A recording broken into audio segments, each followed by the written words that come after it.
Welcome. You're watching the Thrift Store Rundown, where we bring Hollywood home on a budget.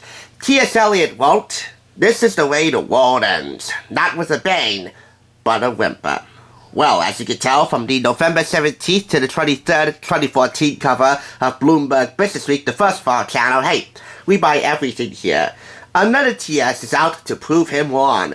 Taylor Swift, hell-bent on silencing all of her critics with an earth-shattering bang. Taylor Swift is redefining the music industry, as indicated in Bloomberg Businessweek. This issue was purchased for 99 cents.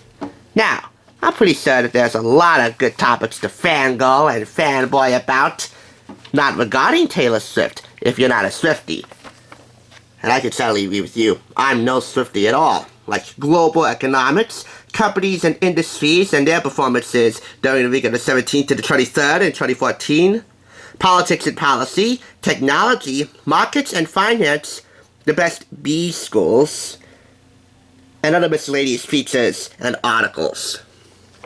But for you Swifties out there, well, this needed any discussion. This is a really interesting sidebar on the table of contents. How the cover got made. This is a photographic, step-by-step sidebar on how the Taylor Swift cover was made. She didn't agree to shoot for Bloomberg Businessweek. She was already preoccupied with shooting for Time magazine.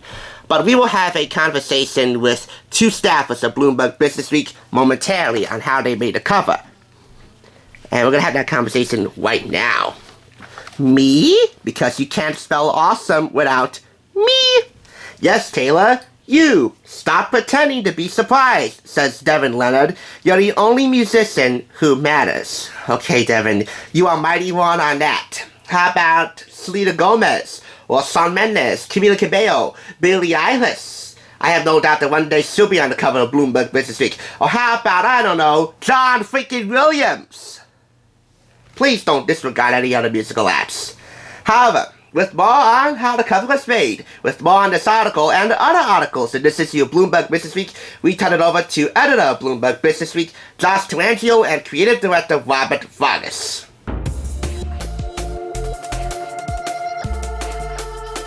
Hey, Rob. Hi. The haters, they're going to hate. Mm-hmm. But you know what we're going to do? We're going to shake it off! Taylor Swift on our cover. The story is really terrific. I mean, it sort of traces how this all came about, and through a really just a very small record label that is now a very big player in the music industry, almost entirely because of her. So it's a terrific Devin Leonard story. This was actually sort of a very natural, very swift decision.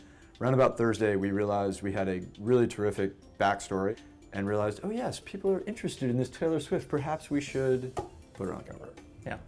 So, she didn't agree to shoot for some reason, which we were shocked by. Yeah, as it turns out, what we discovered yesterday was that she had engaged in a lockup with Time magazine, and was going to be on their cover, for which she posed for a photo. Yeah, I mean, there are a million great photos of her. Well, we found one in particular that we liked that was like very straightforward, and so we kind of played around with like different crops.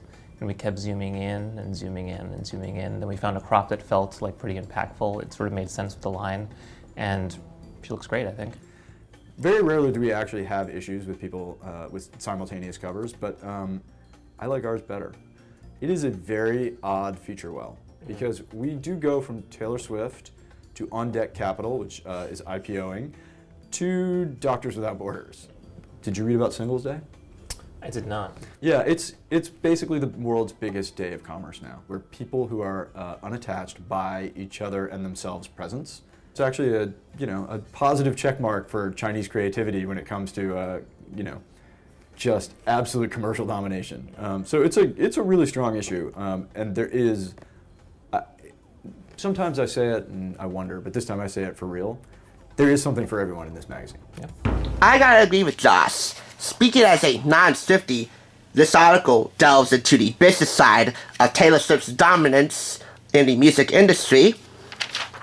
It is pretty terrific. I mean, take a look at the numerical stats in here. $3,086. That is the price of a second-row ticket for the Taylor Swift concert at the Staples Center on August 25th, 2015. The most expensive option currently listed on the resale market at the time. Big Machine, her former label owned by Scott Borchetta, for whom she has a major beef against along with Scooter Braun, for screwing her financially, I believe. 1.287 million copies of Taylor Swift's 1989 in the week of its release. The last album to sell more copies in 1 week than 1989 was 2002's The Eminem Show. 1989 is the only album released this year, 2014, to exceed $1 million in sales. And have a look at this chart here, this listing chart.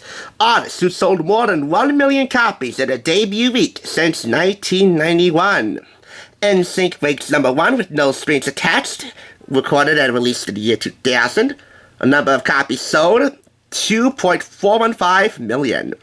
Eminem, number 2 with the Muscle Matters LP, released in 2000. Backstreet Boys, Black and Blue, ranked at number 3. Britney Spears ranked at number 4 for Oops, I Did It Again in the year 2000 as well. Taylor Swift ranks number 5 and number 6 for 1989 and Red, respectively, released in 2014 and 2012, selling 1.287 and 1.282 mil apiece. And Taylor Swift also ranked number 13 for Speak Now, released in 2010, selling 1.047 million albums. For those who are interested in the business side of Taylor Swift ruining the music industry, that is a pretty terrific article to look at. And I just want to throw out a shout out to Rutgers Business School in Newark, New Brunswick, in my home state of New Jersey. I'll be attending Bloomfield College in the near future to study broadcasting. So, I might have considered Rutgers, but they were not on hand for instant decision day at International High School.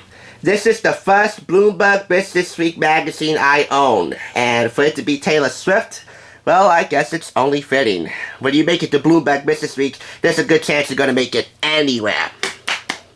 And I give it a good 4.5 out of 5. This will be extra terrific for my friend Linda, who is a major Swiftie. Whatever Swifties might do to ruin the reputation of Scott Borchetta and Scooter Braun will be the very definition of swift justice on behalf of their queen. Thanks for watching. I'll catch you on the flip side.